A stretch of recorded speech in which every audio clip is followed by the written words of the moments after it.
Assalamualaikum. Today we are here with another episode of ICG's podcast, and we have a very esteemed guest with us today, Ms. Sharmeen Obaid-Chinoy, who is a very famous Pakistani Canadian journalist as well as a well-known filmmaker.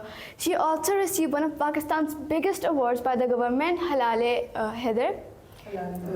Imtiaz. Sorry, my bad.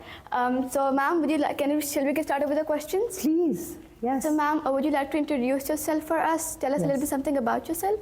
My name is Sharmeen Obaid-Chinoy. I was born and raised in Karachi, Pakistan. And when I was, how old are you? I'm 14. 14. When I was 10 years old, I remember that I was going to school like you are, and my car had stopped at a traffic light.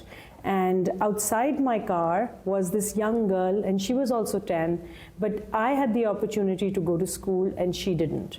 So I had decided when I was as young as 10 years old that I will spend my entire life creating opportunities for those who don't have the same opportunities that I've had, which I think, as I look around your school and the amazing thing you guys are doing, I see that you will also be doing the same for Pakistan. Inshallah.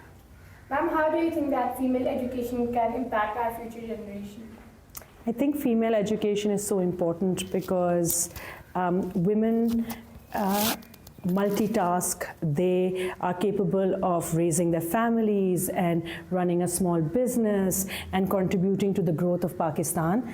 And it is so important in the country that we live in today that both men and women equally work together to make sure that Pakistan becomes the kind of country your great-grandparents and my grandparents had fought for in 1947 to establish.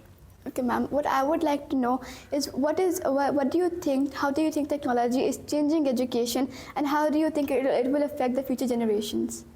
I think technology is equalizing education because you can be anywhere, and if you have connected to the world with a smartphone or a tablet, it's so important because the same education that someone is getting in Europe or in North America or in China or Russia, you can get that same resource sitting here in Pakistan. So ensuring that more of our schools are connected to the grid, more of our schools are smart schools, is the way forward for Pakistan. Ma'am, you're a very successful person indeed. What are the steps that you would like to advise for aspiring students?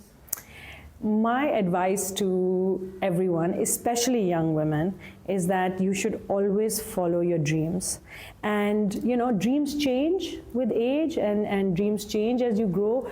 But if you've always dreamed about having a business, you should start a business, even if it's small. If you've always thought about helping other women, you should do that, even if it's something small.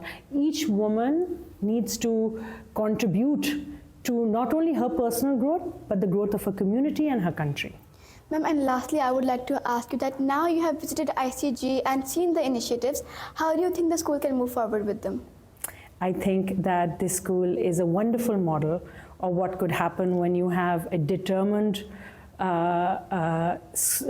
people who work within the school and outside the school system, when you have the support of the government, and when you create opportunities, you see that young boys and young girls respond to it. It's incredible to see how quickly so many of you are using technology, how quickly you're assimilating into that culture, and I think the future is going to be very bright. But I also think the most important thing is that each one of you seems to be building critical thinking, and that is so important when a nation wants to move forward. Thank you so much, ma'am. Hope you find this good. Please like and subscribe our channel. Thank you.